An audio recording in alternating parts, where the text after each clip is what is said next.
Good evening. In today's session, let's discuss regarding the next fundamental right, second fundamental right, right to freedom.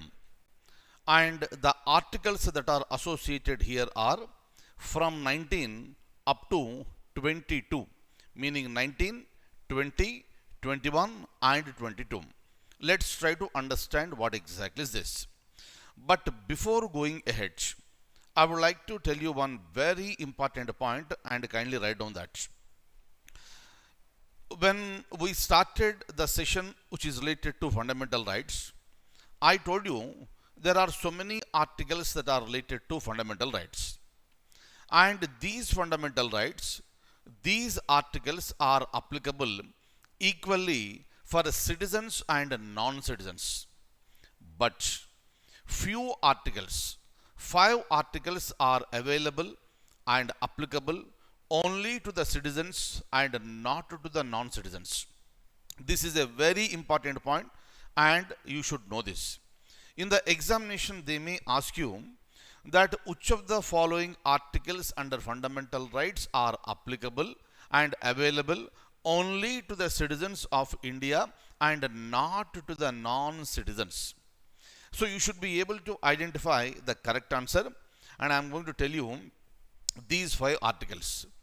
Article 15, Article 16, Article 19 and Article 29 and 30. Kindly remember Article 15, 16, 19, 29 and 20 and 29 and 30. So these are the 5 articles that are available and applicable only to the citizens and not to the non-citizens. Kindly remember this. 15, 16, 19, 29 and 30, these are the 5 articles. Clear? Now, let's get into the second fundamental right, right to freedom. What exactly is this? So, every citizen who is present in the country must have enough freedom with respect to various activities. For example, here, as a citizen of India, I should be able to express myself. I should be able to communicate something whatever I like.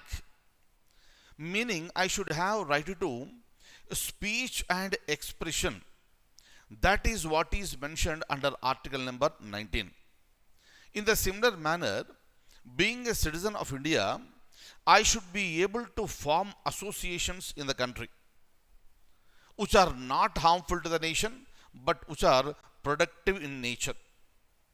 Next, being the citizen of the country, I should be able to move anywhere in the country. I cannot be restricted to any particular place, but I am a citizen of India and I am not just a citizen of any state. Since I am a citizen of India, I have the freedom to roam around and I can move anywhere in the country. Similarly, being the citizen here, I have a right to go for any profession I like. So I am into teaching now. Tomorrow I may start some other business and very much permitted. All those freedoms are mentioned under article number 19. Clear? So this is point number 1. But please remember, what are all the freedoms that are mentioned under article number 19? They are available to the citizens. Just now I told you, article 19 is available only to the citizens, not to the non-citizens. So under article number 19, I can enjoy 6 types of freedoms. 6 types of freedoms, and I am going to show you all this and I am going to explain each and every one. So these 6 rights I can enjoy, 6 freedoms I can enjoy, but with reasonable restrictions. What do you mean by reasonable restrictions? For example, I have a right to speech and expression. I can speak on anything. I can criticize the policies of the government and I can criticize the activities of the government. I can criticize any political party. I can criticize any authority. I have every right to do that. But when I am criticizing, I should be using parliamentary language. There are certain boundaries. Just because I have been given the right to do speech and expression, if I start using abusive language, filthy language, that is considered to be the violation. And for that reason, person can be prosecuted. Am I clear? In the similar manner, please remember the words reasonable restrictions. So, what are all six freedoms that we are enjoying under Article number 19? All are available only to the citizens, only with the reasonable restrictions. Clear? For example, I want to move to some other state from here. So, from here, I want to go to Delhi. Can anyone stop me? No. Nobody can stop me. But sometimes what happens? Situations may become serious.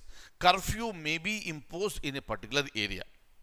During the time, my right to movement is restricted.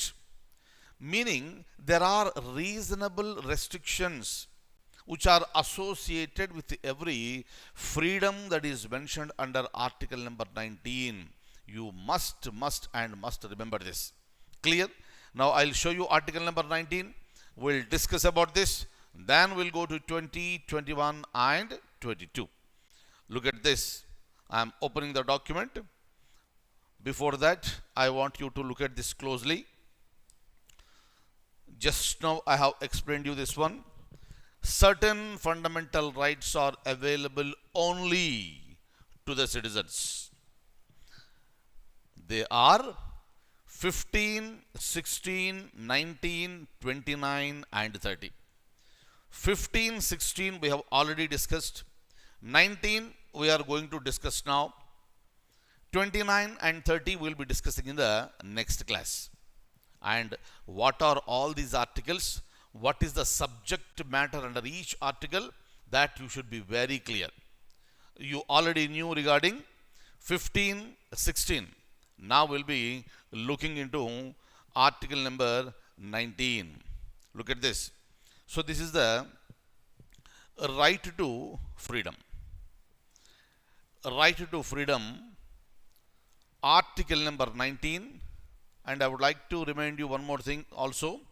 Yesterday I told you, once a national emergency is declared on the grounds of war or external aggression, during the time, Article 19 is the first one to be suspended. Meaning, citizens cannot enjoy any freedom under Article number 19 while national emergency is in operation. Am I clear?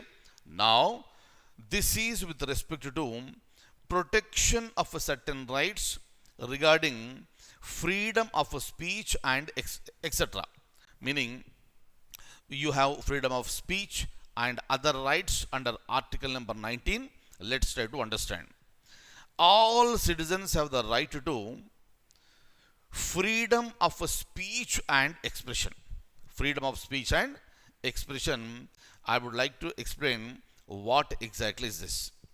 While you are reading the newspapers, very frequently we come across with all these articles. Now, when I say a right to speech and expression, what do you mean by this? When I say speech, whatever I am speaking orally, that is the speech. On the other side, whenever I say expression, expression may be in the form of writings. I may write articles and articles are published in the newspaper and people will be reading those articles. That is my expression, that is my view. My view need not be accepted by anyone. It need not be accepted by all the people, but few may be accepting, few may be rejecting.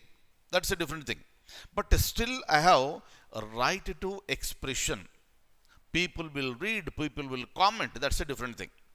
But whenever I am expressing myself, I should be expressing with the reasonable restrictions. What are they? I'll tell you now. Similarly, in the newspaper or in TV channels you will see some cartoons. Sometimes they will show some cartoon and they are pictured like the prime minister, chief minister, opposition party leader. They are discussing something. So they are all the cartoons. That is the expression of those people. But they are very much permitted as long as they are not hurting the people. If anybody feels that something is hurting, then they can move the court. That is the reason why when you speak something, when we express something, that should be always with the reasonable restrictions. We have every right to raise voice. We have every right to speak to someone in an effective manner. Does it mean that a person can use abusive language, filthy language, unparliamentary language against anyone? No. That is a violation of the fundamental right. Meaning, right to freedom of speech and expression must be utilized with the reasonable restrictions. Clear? So that is number one. Next one, second one, you can have a look at this. To assemble peacefully and without arms. What do you mean by this? For example, here, many times you will see some meetings are happening. That may be political party meetings, employees meetings, farmers meeting, laborers meeting, students meeting, some meeting is happening. We have every right to meet. We have every right to assemble. But the condition is that without arms. Arms means weapons. Weapons will cause destruction. Weapons will harm somebody. That is the reason why, especially when you have a huge gathering, under normal circumstances also, carrying arms is not at all permitted. And especially when it comes to during the assemblies and the meetings, carrying weapons is not at all allowed. Because anything may happen during that particular discussion. If a particular person gets angry, so you may harm the other person. That is the reason why you can assemble peacefully without arms. That is the reason why when meetings will happen, police will go for the thorough check. They will check each and every person to see that nobody is carrying the weapons. Am I clear? Meaning you can assemble with reasonable restrictions. Next one, have a look at this. To form associations or unions. What do you mean by this? When I say association, group of people coming together for a particular purpose. For example, here we have an association called KalyannIAS.com. Am I the only person in this particular association? No. Single person cannot make an association. Here we have our teaching staff, we have our technical team, we have our non-technical team. So large number of people are working. And you joined into this particular Kalyan IAS Academy for getting certain benefits. Right? So whatever we are discussing with you, that is related only with respect to some positive and productive activity only. Meaning whatever we are teaching, you are learning, and this learnings you will be exhibiting during the examination. You will secure good marks, good rank and good service. That's it. What is that we are doing? We are working in a productive manner. Meaning when an association is formed, when group of people have come together to stay for a long period of time, they should have an objective in the mind. And my objective and your objective is the same. That is the reason why we are together here. If your objective is something, my objective is something, we don't stay together. Am I clear? And we have every right to form the association with reasonable restrictions. Since we are doing some productive activity, no problem at all. But if you look at some Naxalites organizations, terrorist organizations, they are also called associations. But do we allow them to function? Do we allow them to roam freely? Definitely not, because they are creating terror in the society. They are destructing the society, they are demolishing the society, and they are threatening the people. People are frightened by looking, by hearing that name and looking at those people. That is the reason why such type of associations are not permitted. Government will take action. Our police personnel will take action. Clear?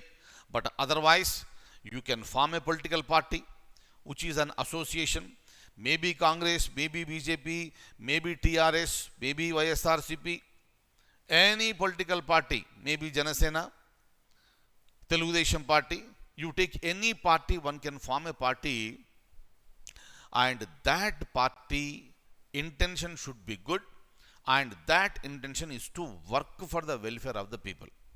That is the reason why all political parties talk in terms of the welfare activities. That is the reason why if any of this political leader is coming and speaking, we are not frightened. We are not frightened because they are people. They formed the political party for a purpose, and we go to the meetings, we hear to them. Am I clear? Very much permitted. Similarly, you have so many cinema stars, and for these cinema people, fans associations are there. Very much permitted, no problem. Clear? So during the this certain moments, joint action committees are formed. Very much permitted. That is also an association. Another important thing is that being a free citizen of India, I have a right to join in any association I like. Right? And at any point of time, I can get disassociated with that association. Nobody can force me to stay there for a long period of time. That is my wish. I can become a member, I can disassociate from that particular organization. Am I clear? Very, very, very important. This is called right to form associations. Next, if you look at the fourth one, D, to move freely throughout the territory of India. Just now I told you what exactly is this. I am a citizen of this free India, and I am a citizen of India. I have every right to go any nook and corner of the country, and nobody can stop me. But if there is any sensitive area, I may be prohibited to enter into that area. That is the reason why. So if you look at certain reserved areas, protected areas, people are not permitted because of the reasonable restrictions. Meaning, under article number 19, whatever we are enjoying, that is with the reasonable restrictions. That is the reason why whenever curfew is imposed, people are not allowed to move. I cannot say, you are violating my fundamental right, I want to go out. What may happen? Anything may happen. That's the reason why we need to abide by the constitution. We need to abide by the authorities that are functioning according to the principles that are enshrined in the Constitution of India. Am I clear? Next.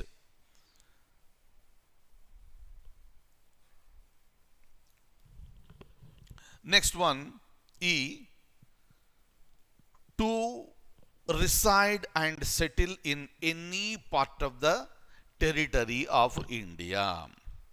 Is it allowed? Very much allowed. What is the meaning of this one? For example, say here, I am in a particular city. I stay in Hyderabad and I operate from Hyderabad. And tomorrow I want to move to Vizag and settle over there.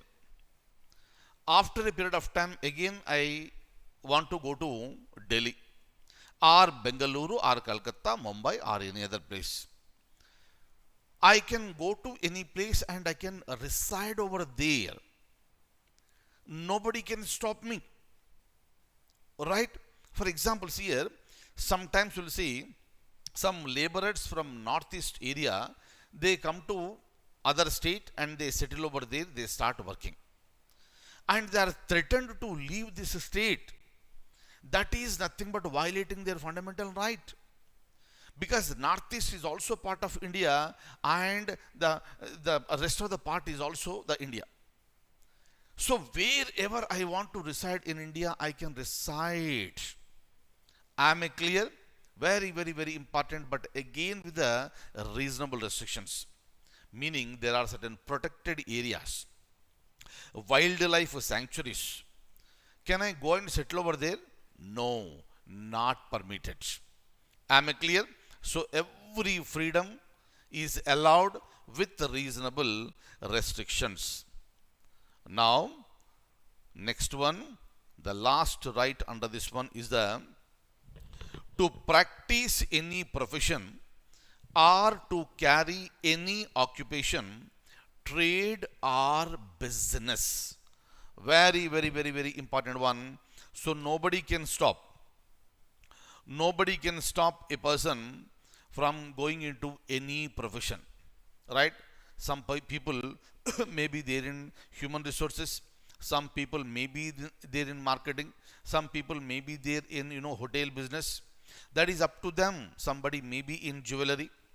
And tomorrow they can shift their business. They can shift their professions. No problem. But with reasonable restrictions. Meaning an engineer, right? An engineer cannot start a medical practice. Simple points. Clear? Meaning for this reason, you need to have basic qualifications, right? So this MBBS or BHMS are related. This medical, pass certificate has to be there for practicing for going for the medical practice. Clear? So meaning is simple. An engineer cannot go for the medical practice. If he goes, then what will happen? We know, that we read in the newspapers that so many fake, doctors, they are claiming themselves as, the medical doctors, and they are operating on the patients, and patients are dying, unfortunately. That is the reason why such a type of things are not permitted not permitted by the Constitution. Hope I am clear with respect to article number 19. Look at this. Next one. You remember all these A, B, C, D, E and G. In fact, it has been deleted through an amendment. Just leave it. Now look at this. State can impose reasonable restrictions on the exercise of the right. What is the right? Right to freedom. What is the state? Recollect all the points of article number 12. So state can impose reasonable restrictions on the exercise of the right conferred in the interest of the sovereignty and integrity of India. This is the reason why restrictions can be imposed by the state, because in the interest of the sovereignty and integrity of India, the security of the state, friendly relations with the foreign states, public order, decency or morality, or in relation to contempt of court, defamation or incitement to an offense. So meaning is simple. By this, if you are giving too much of freedom for expression, say for example, that may lead to an incitement to an offense. So that may lead to an offense that will become very dangerous and a threat to the society. Because of these reasons, Constitution permitted the state to impose reasonable restrictions. Even these words are mentioned in the Constitution. Am I clear? And these reasonable restrictions are applicable for all these six rights under right to freedom. Please finish it up. I'll give you a minute.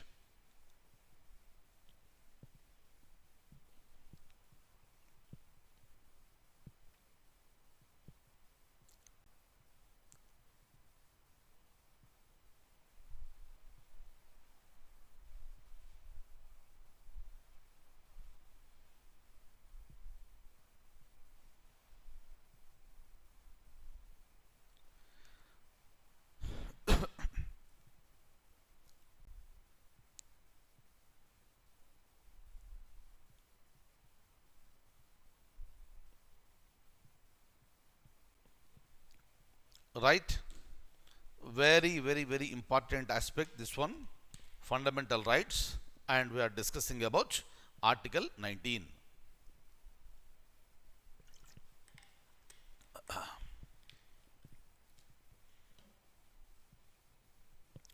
Now, when you go ahead, you can see very clearly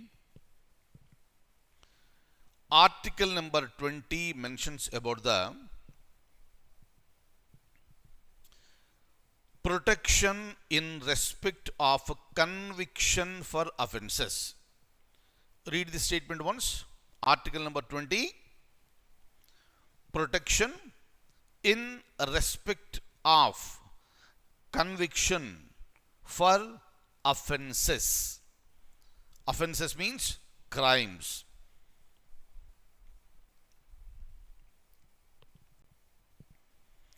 Now, I would like to explain you certain things. Please listen to me very closely. For example, say here, a person has committed a crime. Right? Once a person commits a crime, person will be arrested by the police. When person is arrested by the police and the case is filed, that person we can call as an accused. He is not a criminal so far. So there is a suspect, there is a suspicion that he committed a crime. Whether he really committed a crime or not should be decided by the judiciary. Evidences may be there. Evidences may be very much clearly available. So there are eyewitnesses also may be there.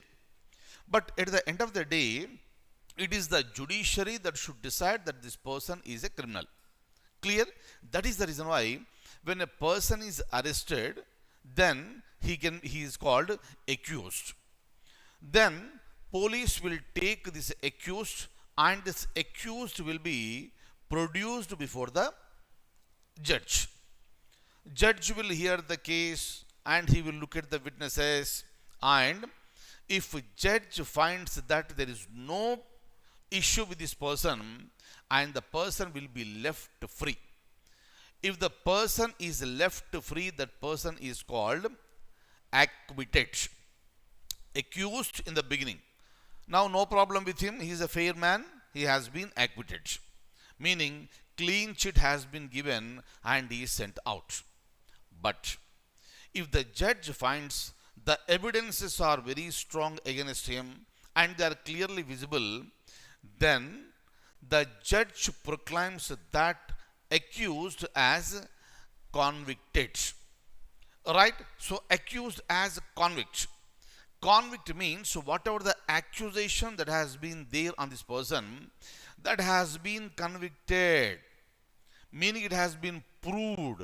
During that time he is called convict. Am I clear? And after a person is established as a convict, then the person will be given the punishment, and that punishment is called sentence. Accused, convict, sentence. Accused, acquittal. Accused, conviction, sentence. So these are the three things. Right? And now this article says very clearly, even after a person is convicted, the person has to be protected. He has been convicted means something wrong with him. He is a criminal. Even that particular person should also be protected under article number 20.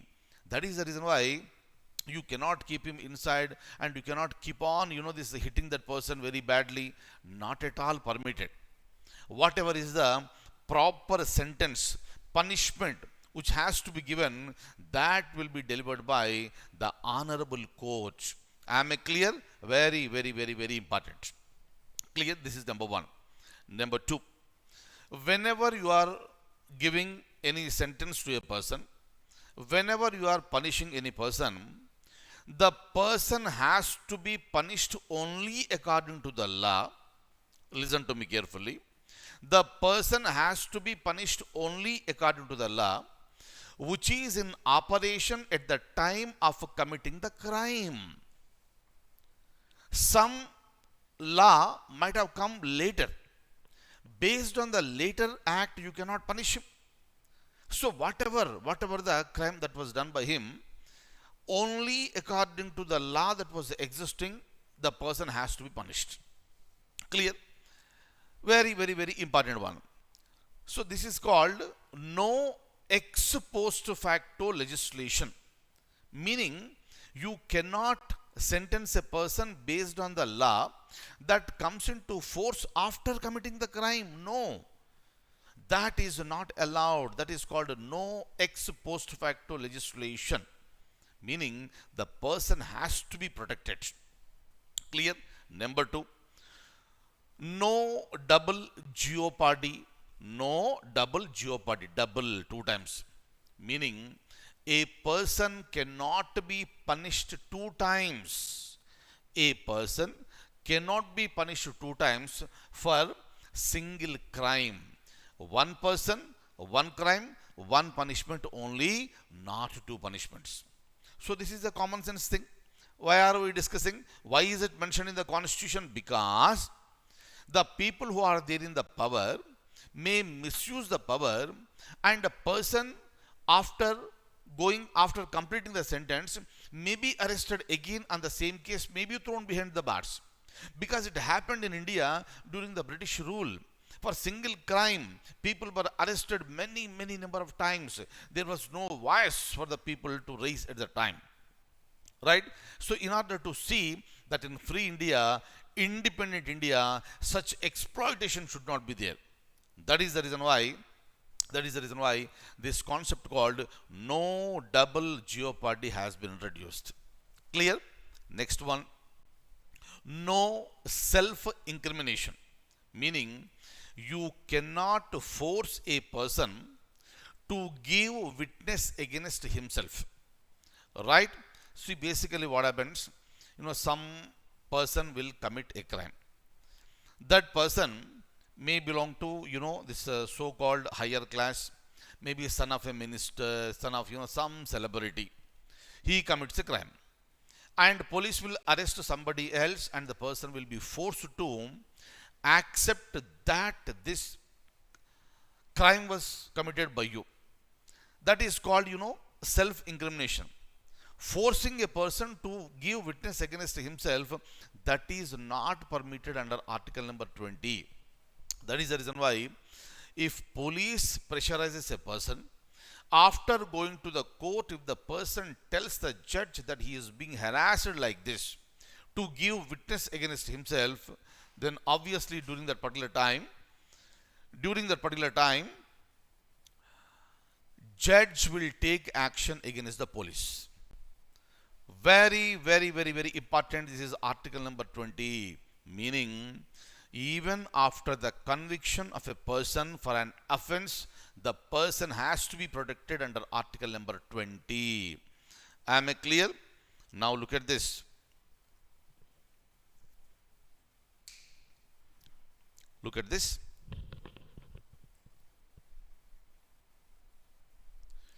So no person can be convicted of any offense except for the violation of a law in force at the time of commission of the act. Clear? So this is the no ex post facto legislation. Second one, no double jeopardy. Please read this one. I have already explained to you. Third one, no self-incrimination. Please read this. This is also explained.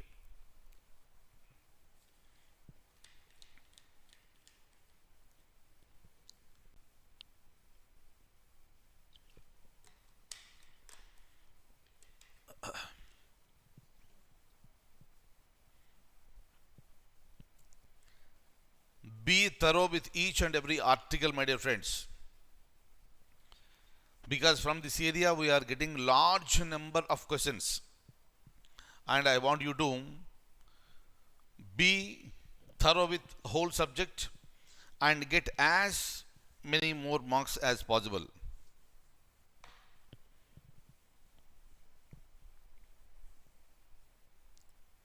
Right? Next comes article number 21. Article number 21 says that protection of life and personal liberty. No person shall be deprived of his life or personal liberty except according to procedures established by law. So what do you mean by this? So when you look at article number 21, when I say protection of life and personal liberty, many things are coming into picture. For example, see here, sometimes, it is a responsibility of the state to protect my life and personal liberty. It should not be damaged. It should not be harmed at any point of time. Sometimes, we live in an industrial area where those industries are emitting lots of pollution, and that is affecting the people who are living over there. Where is the protection of the life?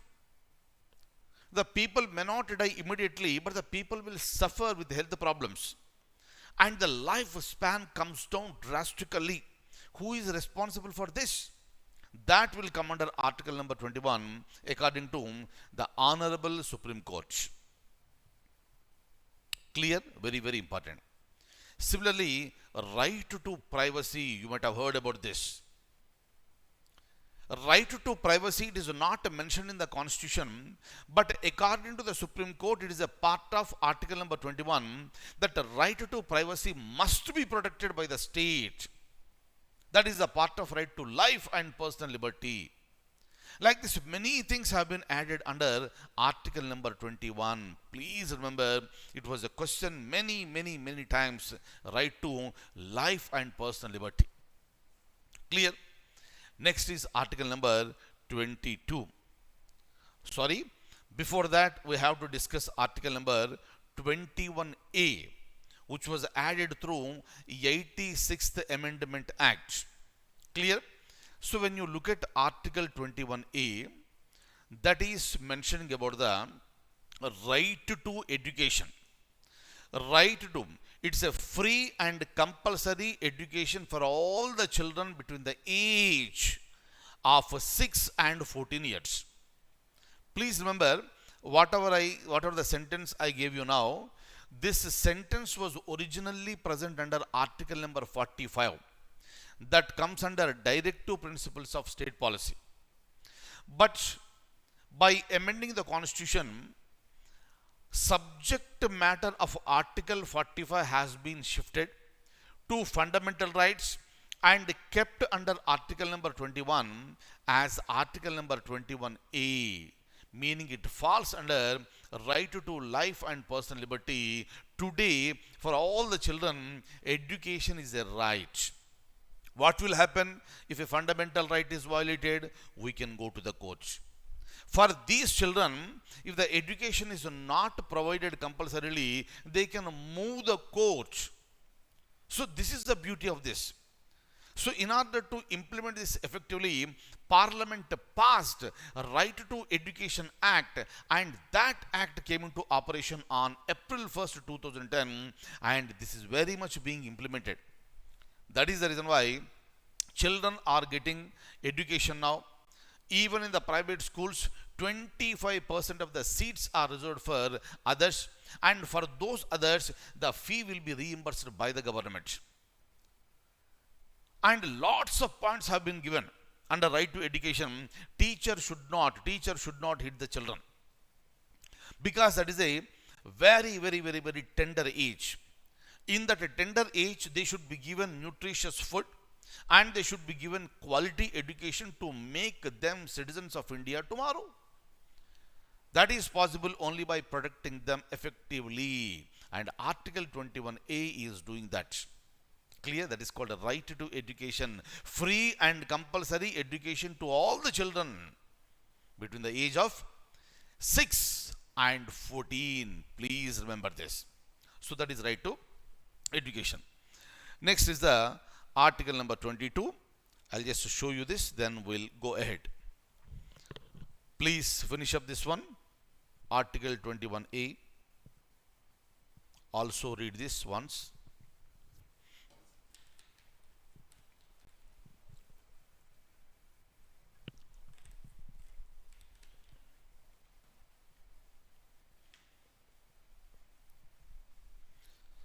Next is Article 22.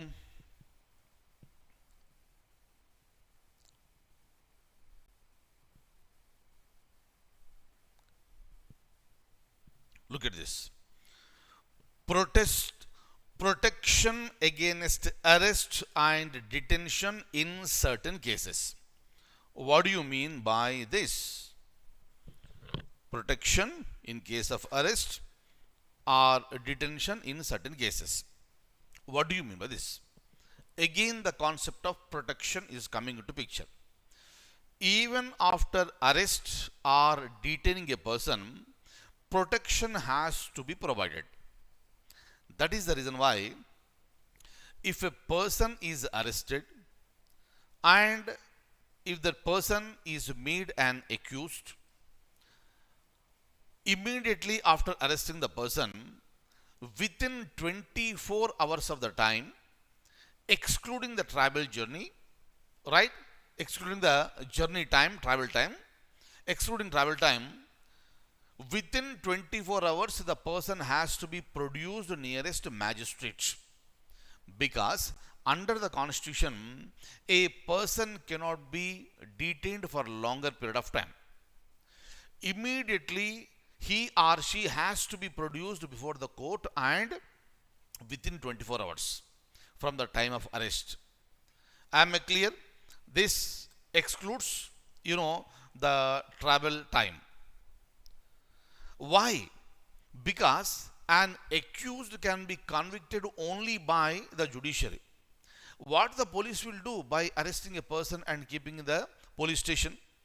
So the person may be harassed, the person may be hit very badly. So the person has to be protected. That is the reason why information has to be, this entered into the, diary. That is called, general diary in the police station. The moment a person enters into the police station, a person is arrested, information has to be noted. FIR copy has to be generated, and the person should be permitted to speak to his lawyer. The person should be permitted to speak to his relatives so that they will come to the rescue of the people legally. So that is the reason why if you are arresting a person has to be arrested only with the arrest warrant. If the person is demanding why he is being arrested, reason has to be given to the concerned people by the police. Meaning, police cannot take everything for granted. Am I clear? Law is so clear. That is the reason why, after this increasing this awareness, in the police are also nowadays the friendly policing, in fact.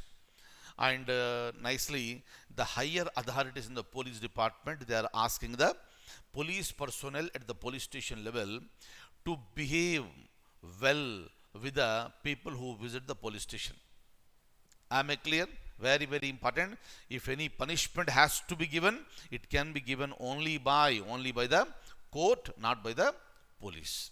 That is the reason why he has to be, produced before the court within how many hours?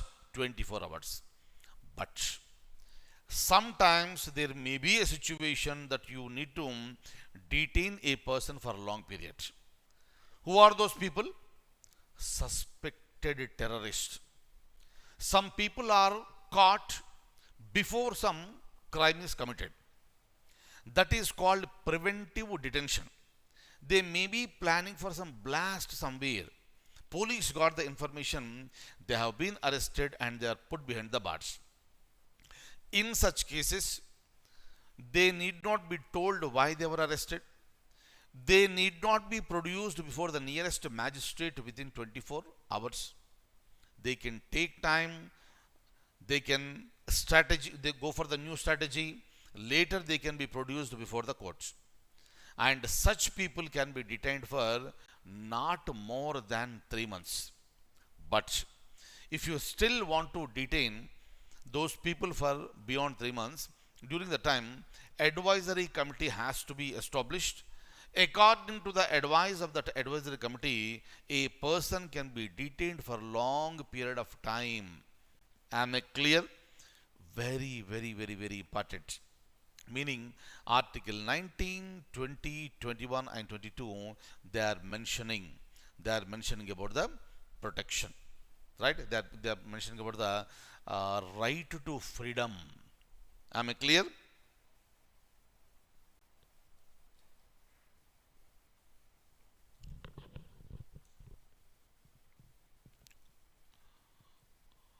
Please read the points. No person shall be detained in the custody without being informed, right? And they cannot be denied right to consult and must be produced before the nearest magistrate within 24 hours. Is that okay? And you can detain a person for a longer period if that person is an enemy alien. He entered into India, he is not a citizen of India, and he belongs to some enemy nation. Clear? And this person can be arrested on the name of preventive detention. Is that okay?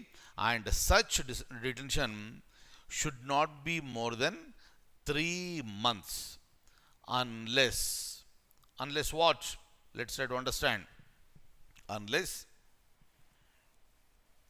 an advisory board consisting of persons who have been qualified to be appointed as judges of the High Court. So after taking the advice from this advisory committee, then the people can be detained for a longer period of time. So this is article number 22, right? Such person is detained in accordance with the provisions of any law made by the parliament. Very, very, very, very important. That is the reason why certain laws made by the parliament are criticized that allow to detain a person for longer period. Clear? So this is regarding right to freedom. Very, very important.